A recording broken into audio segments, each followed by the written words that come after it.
माझ्यासारखीच तुम्हाला देखील देवगडची ट्रिप करायची आहे आणि ती ट्रिप कशी करायची किंवा माझा त्या ट्रिपचा काय एक्सपिरियन्स होता आणि काय रिव्ह्यू आहे तो या व्हिडिओमध्ये तुम्हाला पाहायला मिळणार आहे. सो हॅलो नमस्कार सुप्रभात मित्रांनो, स्वागत आहे तुमचं पुन्हा एकदा आपल्या युट्यूब चॅनलमध्ये श्री थॉट्समध्ये. आणि हो, थोडासा अँगल आपला चुकलेला आहे, थोडा तुम्हाला स्क्रीन अशी तिरकी दिसत असेल तर त्याचा पण रिझन आहे की आपला जो आपला युलांझीचा ट्रायपॉड आहे ना तो सापडत नाहीये. म्हणजे मागच्या काही दिवसांमध्ये आपल्यासोबत काय चाललंय मला तर काय कळतच नाहीये. आपला गोप्रो पण आता आपल्याकडे नाहीये, आपला ट्रायपॉड आता आपल्याला सापडत नाही. आपल्या फोनची क्वालिटी ही अशी झालेली आहे आणि व्ह्यूजची क्वालिटी सुद्धा डाऊन झालेली आहे. हे आपल्या मागच्या 4-5 व्हिडिओचे व्ह्यूज 30, 35, 40, 37, 38 ते काय असतील ते.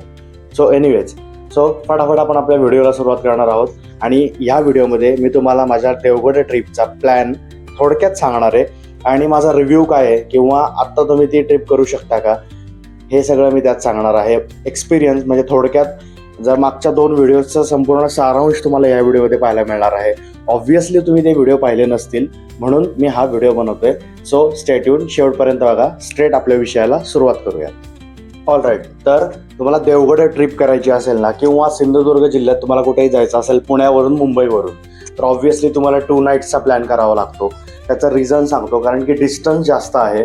भलेही आता म्हणजे रस्त्याची क्वालिटी चांगली आहे, सगळे काय म्हणतात त्याला आपलं जे इन्फ्रास्ट्रक्चर आहे ते डेव्हलप होतंय, तरी पण कमीत कमी 400 किलोमीटरचा रन आहे ना, त्याच्यामुळं तुम्हाला 2 नाईट्सचा प्लॅन करावा लागणार आहे. तर मोस्टली सगळ्या लोकांसाठी प्लॅन प्रेफरन्स तोच असतो की फ्रायडे नाईट, सॅटर्डे नाईट. तर मी पण असंच काहीतरी केलं होतं, फक्त माझं थोडं जरा डिले झालं होतं, कारण की फ्रायडेला इव्हिनिंगला संध्याकाळी 5 वाजता आम्ही पुण्यातून निघालो होतो. जसं की मी तुम्हाला व्हिडिओमध्ये सांगितलंय, ताम्हिणी घाट मार्गे मी जाण्याचा विचार केला, प्लॅन केला होता. त्याचा पण रिझन मी आपल्या पहिल्या व्हिडिओमध्ये सांगितलं होतं, ते मी तुम्हाला आता थोडक्यात सांगतो. त्याचं सगळ्यात महत्त्वाचं रिझन म्हणजे जर तुम्ही फॅमिलीसोबत घेऊन आपली स्वतःची कार घेऊन जात असाल, स्वतः ड्राईव्ह करत असाल, तर ऑब्व्हियसली रात्रीचे तिकडचे जे आपले वेस्टर्न घाट्स आहेत ते अवॉइड करण्याचा प्रयत्न करा. त्याचं म्हणजे काय म्हणतात त्याला, बाकी इट्स अप टू यू. म्हणजे तुम्हाला जर जायचं असेल, तुम्हाला जर कॉन्फिडन्स, मला पण कॉन्फिडन्स होता ऑब्व्हियसली, कॉन्फिडन्सची आपल्याकडे काय कमी नाहीये, कारण की आपण भरपूर राईड्स केलेले आहेत, भरपूर ड्राईव्ह्स केलेले आहेत, 1000 किलोमीटर आपण एका दिवसात कव्हर केलेले आहेत. त्यामुळं कॉन्फिडन्सचा इश्यू नव्हता. फक्त safety is much better than important. काय म्हणतात, कॉन्फिडन्स असं काहीतरी. मला आता ते वाक्य मी जुळवलं नाहीये, तुम्हाला जर वाक्य जुळवायचं असेल तर कमेंट करा. तर त्याच्यामुळं ते इम्पॉर्टंट होतं. आणि म्हणजे सूर्यास्ताच्या आत मला कुठलाही घाट उतरायचा होता आणि तसंच मी केलं. 7 वाजेपर्यंत मी माणगावला पोहोचलो आणि तिथून straight forward Mumbai Goa highway पकडून मी कंटिन्युअसली आपण डायरेक्टली राजापूरपर्यंत गेलो. कारण की तुम्हाला देवगडला जायचं असेल तर तुम्हाला राजापूरवरून आतमध्ये टर्न घ्यावा लागतो, म्हणजे राजापूरला तुम्हाला मुंबई गोवा हायवे सोडावा लागतो. तर त्या पद्धतीने तुम्ही तुमचं 2 दिवसाचं प्लॅनिंग करा. आणि दुसरी एक गोष्ट, जर तुम्ही दिवसा निघत असाल ना, तर ऑब्व्हियसली तुम्ही कुठल्याही घाटातनं जाऊ शकता. म्हणजे तुमच्यासाठी प्रेफरन्स सांगतो, अनुस्कुरा घाट आहे, फोंडा घाट आहे, हे 2 घाट तर आहेत. आता बाकी तिसरा जो घाट आहे गगनबावडा घाट, तो आता मला माहिती नाहीये, मी त्यातून कधी गेलो नाही. तो एक्झॅक्टली कुठे खाली उतरतो हे मला माहित नाहीये. पण फोंडा घाट आणि अनुस्कुरा घाट हे मी तुम्हाला कन्फर्म सजेस्ट करू शकतो की सिंधुदुर्ग किंवा देवगड किंवा त्या साईडला तुम्हाला जायचं असेल राजापूरच्या तिकडं, तर हे 2 घाट कधीही बेटर आहेत. आता त्याच्या पुढचा सगळ्यात महत्वाचा पॉईंट म्हणजे मित्रांनो की हा कमीत कमी 400 किलोमीटरचा रन आहे. म्हणजे मुंबईवरून मी इथे येईन किती डिस्टन्स आहे, पण पुण्यावरून कमीत कमी 400 किलोमीटरचा रन आहे. त्याच्यामुळे तुम्हाला गुगल मॅपवरती देखील 7 ते 8 तास एवढा वेळ दाखवतात आणि जनरली तेवढाच वेळ लागतो. कारण की आम्ही 5 वाजता निघून आम्हाला आमच्या डेस्टिनेशनला पोहोचायला, आमच्या हॉटेलला पोहोचायला 1:30 का 2 वाजले होते रात्रीचे. तर तेवढा वेळ तर नक्कीच लागतो. सेकंड थिंग म्हणजे त्याच्यानंतर तुम्ही दुसऱ्या दिवशी सकाळपासून आहे ना स्ट्रेट हायवे, म्हणजे सपोज तुम्ही फ्रायडेला ट्रॅव्हल करून तिथे गेलात, तर सॅटर्डे मॉर्निंग पासून, शनिवारी सकाळपासून आहे ना, तुम्ही तुमचा प्लॅन सुरू करू शकता. आणि त्यात सगळ्या मल्टिपल गोष्टी आहेत, म्हणजे भरपूर. आता त्याची मी आयटिनरी नंतर सांगेन, आता मी फक्त माझा एक्सपिरियन्स सांगतोय. तर ओव्हरऑल आहे ना मित्रांनो, हे खूप लेस क्राऊडेड असलेले असे ठिकाणं आहेत. म्हणजे तुम्ही इव्हन आहे ना गुहागर पण तसंच आहे. त्याच्यानंतर दुसरी गोष्ट म्हणजे गणपतीपुळे आणि रत्नागिरी हे सोडून जेव्हा तुम्ही पुढे जातात ना, तेव्हा तुम्हाला बऱ्यापैकी क्राऊड कमी दिसतो आणि डायरेक्टली तुम्हाला जास्त सगळ्यात कुठे गर्दी म्हणजे मिळणार असेल ना, तर ते डायरेक्ट मालवण किंवा तारकर्लीला मिळते. ते पण पीक सीझन असेल किंवा लॉंग विकेंड असेल तर. कारण की हे डिस्टन्स जे लांब पडतात ना, त्याच्यामुळे बरेचसे पर्यटक तिकडे जाण्याचं टाळतात आणि हे सगळ्यात मोठं रिझन आहे. पण जर तुम्हाला हे सगळे असे प्लॅन करायचे असतील ना, तर लॉंग विकेंड न पाहता वीकडेजमध्ये प्लॅन करा किंवा असा विकेंड तुम्ही पकडा की जो सॅटर्डे ऑफ नसेल. बऱ्याच ठिकाणी सेकंड किंवा फोर्थ सॅटर्डे ऑफ असतो, तर तुम्ही फर्स्ट किंवा थर्ड प्रेफर करा. तुम्हाला लेस क्राऊड मिळू शकतो. आणि परत एकदा सगळ्यात म्हणजे काय म्हणतात त्याला, तिथला जर एक्सपिरियन्स मला सांगायचा झाला ना, तर एकदम बेटर एक्सपिरियन्स आहे. खूप भरपूर सारे तुम्हाला ऑप्शन्स आहेत तिथं फिरण्यासाठी. मी तुम्हाला आयटिनरीचा नंतर व्हिडिओ बनवेन प्लॅनिंगचा वगैरे.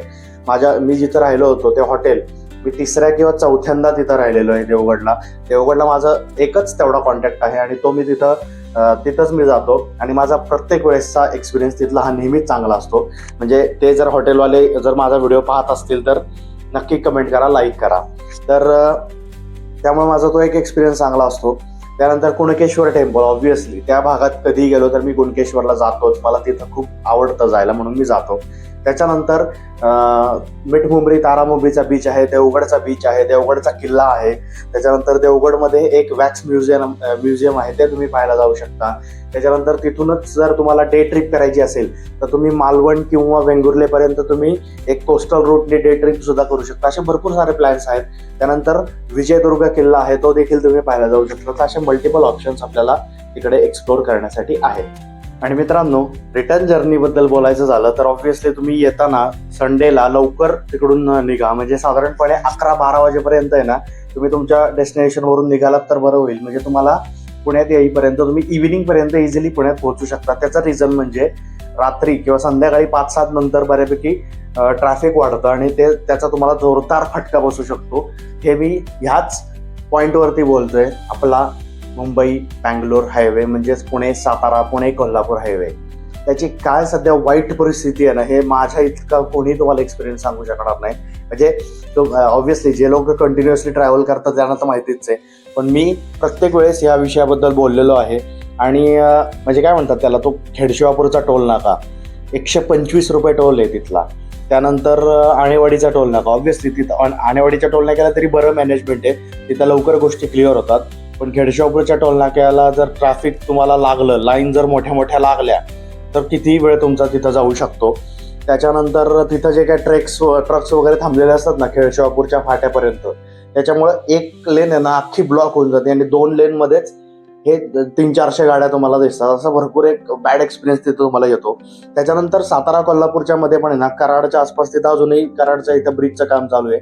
त्याच्यामुळे तुम्हाला तिथं देखील ट्रॅफिक जॅमला तुम्हाला सामोरं जावं लागतं आणि डायव्हर्जन्स कंटिन्यू असल्यामुळे तो एक वेगळा तिथं पॅटर्न आहे. आणि लास्ट एकदा आहे ना, म्हणजे आता हे प्रत्येक वेळेस होतं का माहित नाही, पण नवीन खंबाटकी घाटाचा जो टनेल ओपन झालाय ना, तिथं देखील एक मजबूत ट्रॅफिक झालं होतं एकदा. म्हणजे तो पूर्ण 1.5-2 किलोमीटरचा काहीतरी तो बोगदा आहे, तो पार करायला आम्हाला 1 तास लागला होता. तर असे देखील एक्सपिरियन्सेस त्या रूटवरती आहेत. म्हणजे तिकडं सध्या ट्रॅफिकची खूप बोंब आहे. त्याच्यामुळं तुम्ही जेवढं शक्य आहे ना तेवढं लवकर तुम्ही तिकडून निघा. नाही तर सरळ तुम्ही आपलं आहे ना, म्हणजे तुम्हाला काय म्हणतात त्याला, 50 किलोमीटरचा मी म्हणजे जास्त पडतील. मी तुम्हाला माझ्या पहिल्या व्हिडिओमध्ये पण सांगितलं होतं. पण तो कधीही बेटर पॉईंट राहील की तुम्ही थेट आहे ना मुंबई गोवा हायवेने या. फक्त ते पण एक मी सांगून टाकतो, तुम्हाला माणगावला जबरदस्त ट्रॅफिक लागू शकतं. ते एकदा का तुम्ही पार केलं ना की तुम्ही ताम्हिणी घाटातनं इझिली पुण्याला पोहोचू शकता. तर असा ओव्हरऑल एक माझा एक्सपिरियन्स होता देवगड ट्रिपबद्दल. आणि तुम्हाला देवगड ट्रिपची जर आयटिनरी पाहिजे असेल, डिटेल्ड आयटिनरी, कुठं राहायचं, कुठं फिरायचं, काय खायचं, कुठल्या दिवशी कुठं जायचं, सनसेट कुठं पाहायचा, तर ह्या सगळ्या गोष्टी तुम्हाला पाहिजे असतील तर नक्की कमेंट करा. ऑब्व्हियसली तुम्ही करणार नाही तरी पण सांगतो, कमेंट करा. तर मी ह्याच्यावरती व्हिडिओ बनवेन जो की तुमच्यासाठी अजून जास्त माहितीपूर्ण असा व्हिडिओ असणार आहे की जे की तुम्हाला श्री थॉट्स वरती नेहमीच पाहायला मिळतात. कारण की रिअल कॉन्टेंट हा नेहमी कमी लोक बघतात आणि तसंच माझं काहीतरी झालंय. So that's it for the video. Okay, tata bye bye. कोणत्या गाण्यात तुम्हाला आपला हा व्हिडिओ आवडला असेल तर नक्की चॅनलला सबस्क्राईब करा, इंस्टाग्रामवरती फॉलो करा. मी हा व्हिडिओ आता एंड करतोय. Okay, tata bye bye.